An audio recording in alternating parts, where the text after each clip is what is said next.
Okay, now the next is branching style. इसको दिया था नॉर्मन ए क्राउडर ने। Norman A Crowder was the main propounder. Now branching style जैसे linear line wise branching means they are branches बस। But आपने एक चीज understand करनी है कि ब्रांचिंग स्टाइल में भी एक मेन पाथ तो है, 1 2 3 4।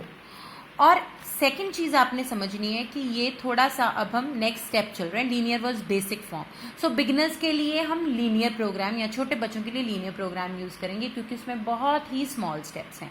ब्रांचिंग में हम स्टेप साइज थोड़ा सा बढ़ा लेंगे, कंटेंट ज्यादा कर लेंगे। अब इसमें क्या है, इसमें हम मल्टीपल चॉइस क्वेश्चंस बनाते हैं और depending upon the choice of the answers, जो भी बच्चे ने ऑप्शन चूज की है उस ऑप्शन के हिसाब से ये डिसाइड होगा कि अब उसने नेक्स्ट कहाँ पे जाना है। आपने कंटेंट प्रेजेंट किया, उसके बाद again the frame is terminated with a question. May be for the question number 1 the correct answer is a. Now, if he chooses the right option, the child chooses the right option, he is directed to go to frame 2. That is in the sequence. So basically, अगर बच्चा गलती नहीं करता तो वो इसी तरह से नेक्स्ट फ्रेम पे जाता जाएगा, उसकी लर्निंग इंटरप्ट नहीं की जाएगी। सो यहाँ पे भी सेकंड स्टेप में भी क्वेश्चन से टर्मिनेट होगा और क्वेश्चन का अगर वो ऑप्शन मान लीजिए बी था, बी वो करेक्ट ऑप्शन करता है, उसको कहा जाएगा गो टू फ्रेम नंबर 3, यहाँ से फ्रेम नंबर 4। अगर वो करेक्ट आंसर्स देता जा रहा है, he is going line wise. But in case the answers are not correct, मान लीजिए उसने ए की बजाय बी ऑप्शन चूज की है, then he is told to go to frame number 5। Now frame number 5 this is also called as remedial frame, क्योंकि उसने गलत ऑप्शन चूज की है तो यहाँ पे लिखा होगा your answer is B which is incorrect, maybe you didn't spend much time thinking about the answer, because of this reason your answer is incorrect and this is the correct answer. अब अगर इसी frame में हम उसकी गलती को correct करके उसको कहते हैं now go on frame number 2 and he इस यहाँ पे ही एक क्वेश्चन पूछ लिया, उसको करेक्ट कर दिया, उसको नेक्स्ट फ्रेम पे भेज दिया, तो ये इसको हम फॉरवर्ड ब्रांचिंग बोलते हैं। अगर हमने यहाँ पे उसकी गलती बता दी और ये भी बता दिया कि आंसर क्यों गलत है और कैसे है, पर उसको सही आंसर नहीं बताया और सही आंसर के लिए उसे कहा go to frame number 1 again, read it again and answer the question again, तो जब हम उसको वापस लेके जाते हैं उसी फ्रेम से जहां से वो गलती करके आया है, ताकि अब दोबारा से गलती वहां से सही करे, सुधारे, तो इसको हम बैकवर्ड ब्रांचिंग कहते हैं। आप फॉरवर्ड ब्रांचिंग से भी बना सकते हो फ्रेम, जिसमें आप गलती नीचे ही करेक्ट कर दोगे, राइट आंसर बता दोगे और अगले फ्रेम पे भेज दोगे। अगर उसकी गलती आप सिर्फ बताते हो ये आंसर गलत है और क्यों गलत है, अब दोबारा से पहले फ्रेम पे जाओ और उसको पढ़ो और सही आंसर को चूज करो, तो वापस क्योंकि उसी फ्रेम पे जा रहे हैं जहां से वो आया, ये बैकवर्ड ब्रांचिंग है। तो इस तरह से हम उसको रेमिडिएट कर रहे हैं with the help of remedial branches और रेमिडियल फ्रेम्स। और जो बच्चा गलती करेगा, जिस तरह की गलती, ए बी चूज किया है तो वो 5 नंबर फ्रेम पे जाएगा, सी चूज किया है तो 6 नंबर फ्रेम। आप ये तो अब मैंने पिक्टोरियल रिप्रेजेंटेशन की है, इसको भी हम बुक फॉर्म में या एक मशीन फॉर्म में बना सकते हैं और कंप्यूटर पे बहुत ही अच्छे प्रोग्राम्ड जो हैं मटेरियल को प्रेजेंट किया जा सकता है। फर्स्ट स्क्रीन पे आपके क्वेश्चन आ गया, बच्चे ने ए चूज किया, एंटर दबाया, your answer is correct, second frame display हो जाएगा। अगर उसने बी ऑप्शन किया है तो और एंटर दबाया है तो उसके पास फ्रेम 5 ओपन हो जाएगा, वो रेमिडियल फ्रेम है। तो ये प्रोग्राम्ड मटेरियल आप कंप्यूटर पे भी बना सकते हो, आप इसको जो टीचिंग मशीन्स हैं स्कैनर की उस पर भी शो कर सकते हो और उसको आप एक टेक्स्ट बुक फॉर्म में भी शो कर सकते हो। जो टेक्स्ट बुक हम ब्रांचिंग के लिए यूज करते हैं उसको स्क्रैम्बल्ड टेक्स्ट कहते हैं, क्योंकि that is not going to go in a proper sequence. अब उसमें अगर गलती की है तो बच्चे को कहा होगा गो टू पेज नंबर, अगर वो टेक्स्ट बुक है। जैसे मान लीजिए ये पेजेस के ही नंबर हैं फ्रेम को, just to make it simpler, तो यहाँ पेज नंबर 1 पे है, उसको हम कहते हैं go to frame 2 on page 2, तो वो पेज 2 पे चला गया, 3 पे, 4 पे। और जब जहाँ पे जितने भी हैं, ये मैंने 4 फ्रेम्स ही लिए हैं जस्ट टू रिप्रेजेंट। आप इसको 10-15 में जितने में आपने कंटेंट प्रेजेंट करना है प्रेजेंट कर दीजिए। जैसे आप पेजेस टर्न करते जाएंगे 1 पेज पे एक फ्रेम है, सेकंड पे दूसरा है, थर्ड पे तीसरा एंड सो ऑन। उसके बाद रेमेडियल फ्रेम्स शुरू हो जाएंगे।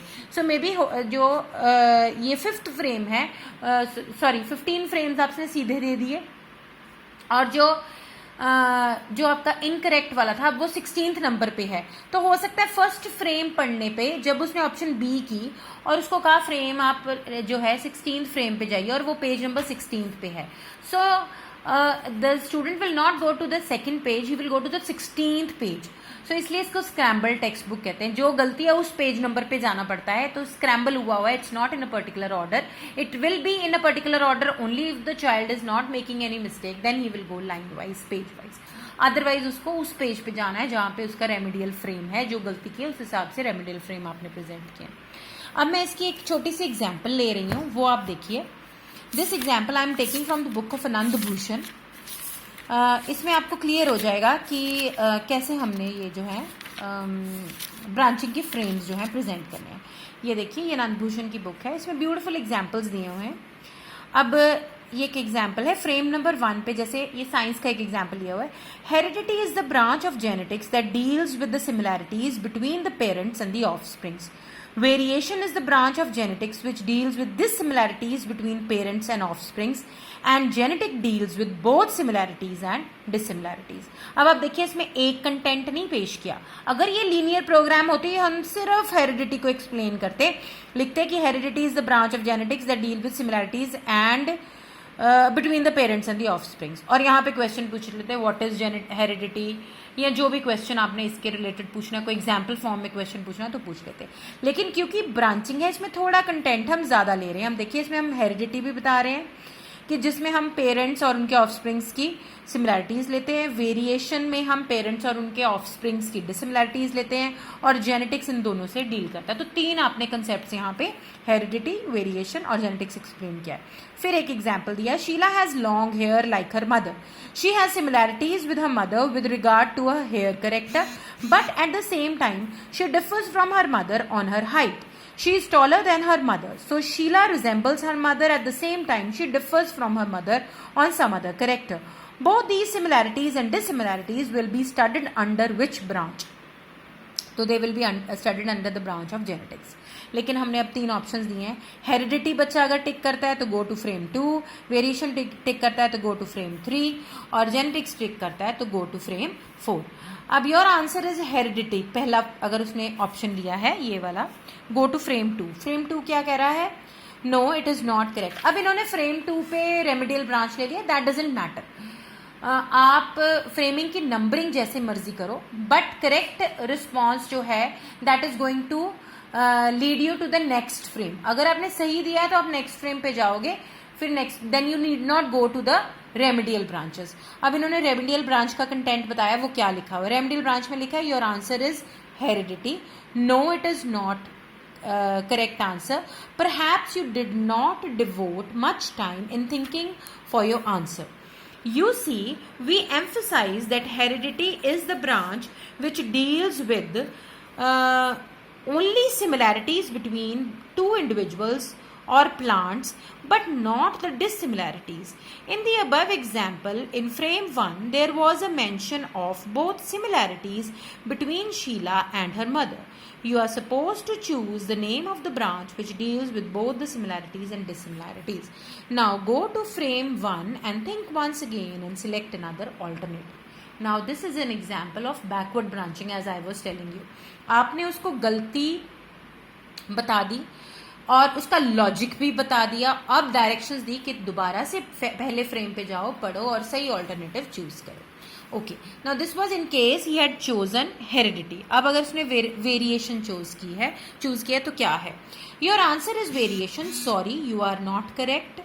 You may remember that variation deals with dissimilarities between two living organisms, but not the similarities or both similarities and dissimilarities. If you remember, the question in frame 1 was regarding both similarities and dissimilarities between Sheila and her mother. Variation deals with dissimilarities part, not both. Now please think once again and go to frame 1 and select the correct alternative. ये backward branching ही चल रही है। सो ये दोनों incorrect responses के लिए हमने उसको रेमिडिएट किया है, ये रेमिडियल फ्रेम्स हैं। अगर उसने सही आंसर दिया है then your answer is genetics, very good, very well done, the answer is correct. Genetics is branch which deals with both the similarities and dissimilarities. Heredity deals only with this similarities whereas variation deals only with dissimilarities. I think now you are able to differentiate among these three branches: heredity, variation and genetics.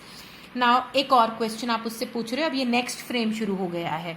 Suppose there are two brothers of the same parents, one is having black eyes and the other is having brown. They are not exactly alike in spite of the fact that they are offsprings of the same parents. Which is the branch that deal with this difference between offsprings of the same parents? ये variation है answer, because we are dealing with the dissimilarities. तो इसी तरह से इसके आगे भी आपने ऑप्शंस दे दिए हैं. करेक्ट आंसर है तो आप उसको फीडबैक दोगे, रीइंफोर्स करोगे, yes your answer is correct because of this reason. Now next content you will present. अगर इनकरेक्ट है तो आप उसकी करेक्शंस कर दोगे. So this is one example of branching style of programming.